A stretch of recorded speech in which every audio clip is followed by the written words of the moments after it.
Come on now, get up, dance, smile, rejoice, and be glad, because what we thought was the end was only the beginning. Our story is not done and it's not over, because we have taken back the pen and we are rewriting our story. So let's go ahead on, celebrate, dance, shout, rejoice, be glad, do whatever it is that you want to do that makes you feel good on today. Because again, what was thought, what was the end, was only the beginning.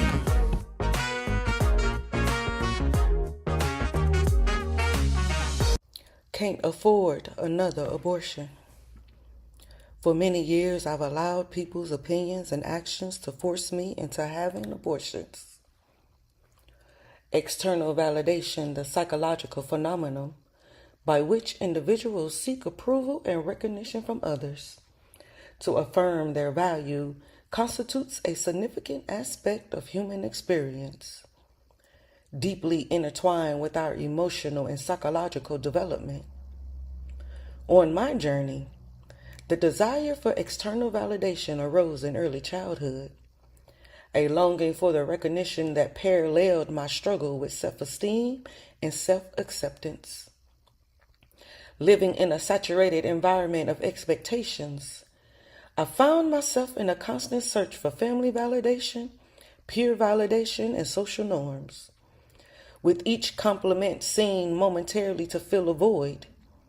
But these fleeting moments of approval disproportionately overshadowed my innate sense of value, distorted my perception of myself.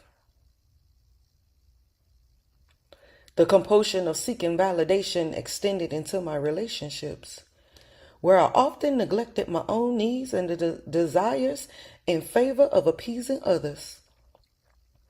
This behavior was rooted in an internal dialogue that constantly questioned my dignity. Was I enough if others didn't recognize me as such? While sailing in these initial experiences, it became increasingly evident that my self-esteem was tied to external opinions, which illustrated a cycle of dependence. Isolation and inadequacy appeared at times when recognition deluded me. I fought with the paradox of seeking connection, but feeling deeply disconnected.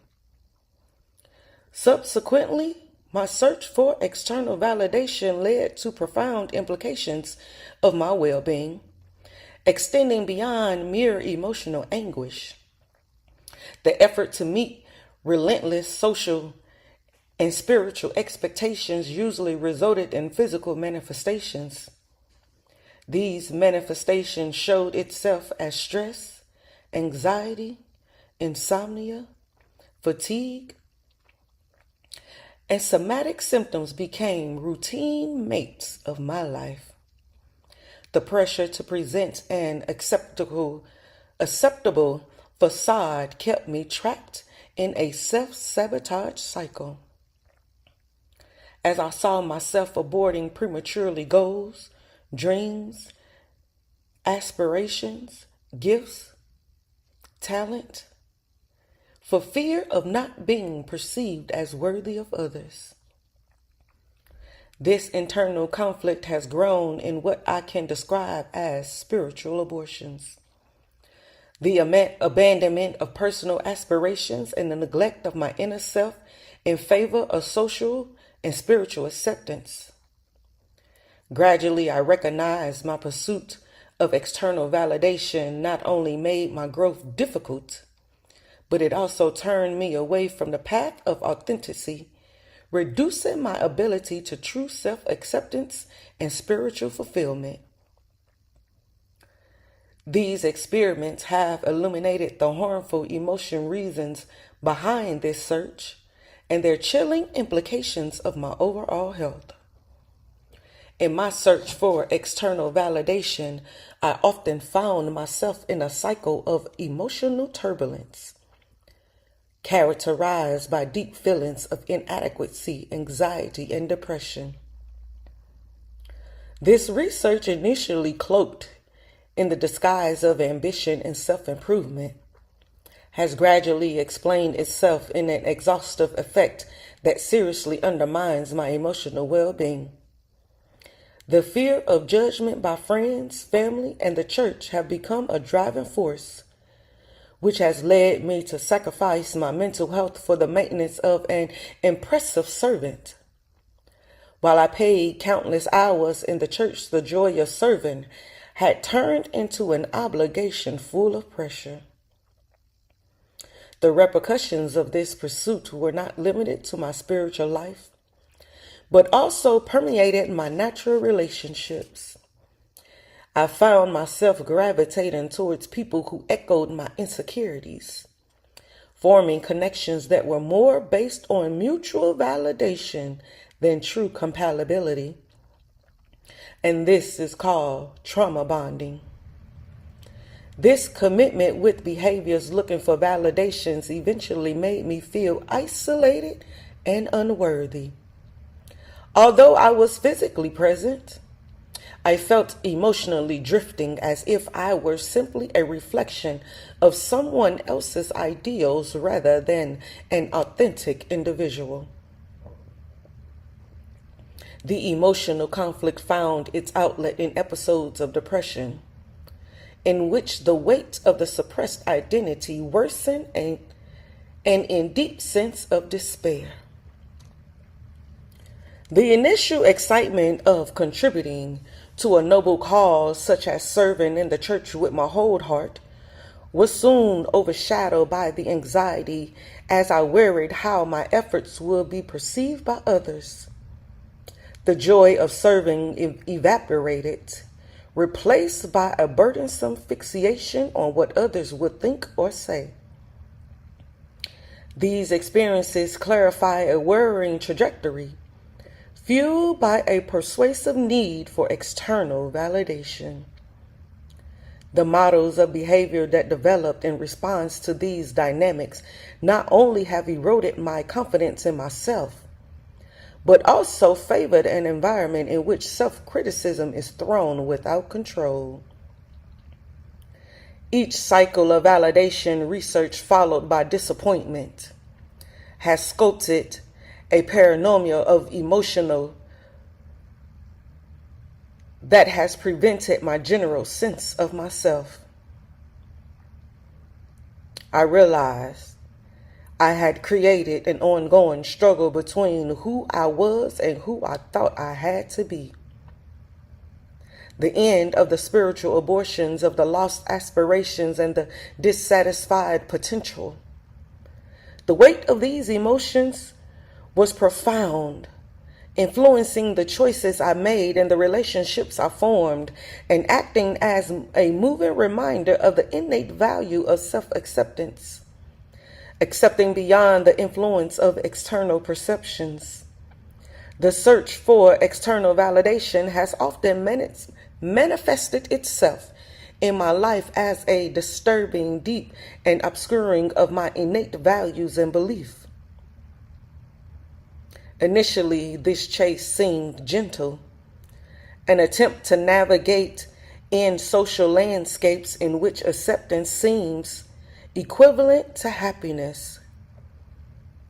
However, while I deepened the external landscape, I started to recognize its corrosive impact on my spiritual identity.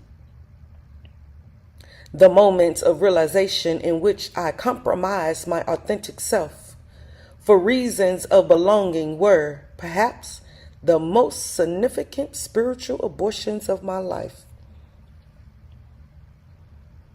These events have crystallized my understanding that the charm of acceptance, although immediately rewarding, had a profound cost.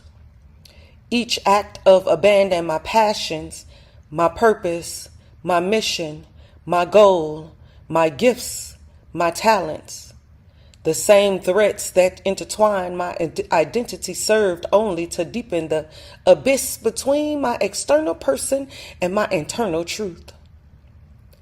It was through this commitment to the surface validation that I experienced spiritual abortions. in which the act of conforming to social and spiritual churchy expectations turned off the vibrant light of my unique character. Through introspection, I came to recognize the paradox of the search of validation. In pursuing the acceptance of others, I often gave up the acceptance of myself. This identity dialect left me struggling with disillusionment and anxiety, illuminating the fundamental importance of reconciling external perceptions of my innate values. The distinctive moments on my journey illuminated the need to honor my passions and beliefs as precious facets of my spiritual being, rather than allowing them to be obscured by the fickle shadows of the approval of society or church folks or leaders or pastors and members alike.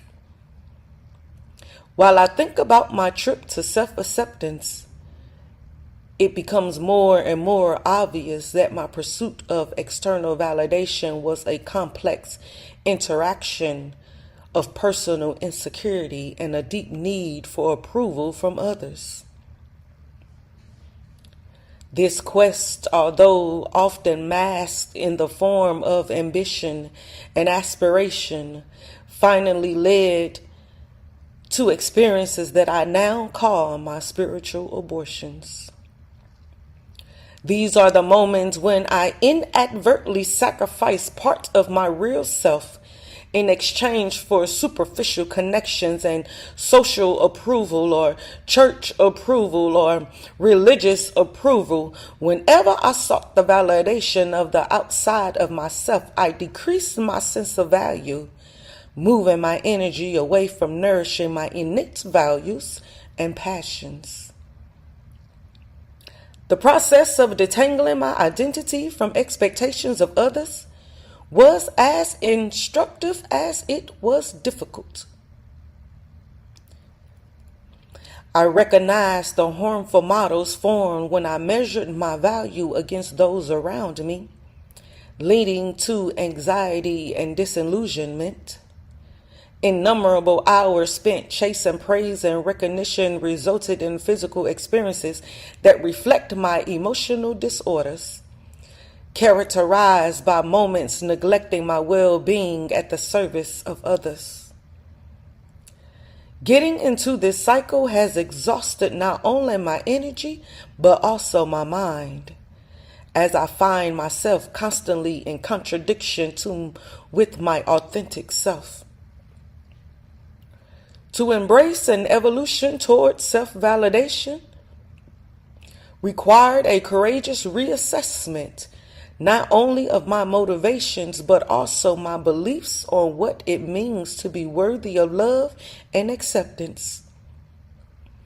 By learning to detach my self-esteem from external sources, I embarked on a personal growth trip rooted in self-exploration. I started to deepen the understanding of the unisons of self-esteem and acceptance. Discovering the validation should first come from interior. This internal validation allowed me to resist the inevitable fluctuations of external opinions and social pressures. The importance of this change is multi-layered.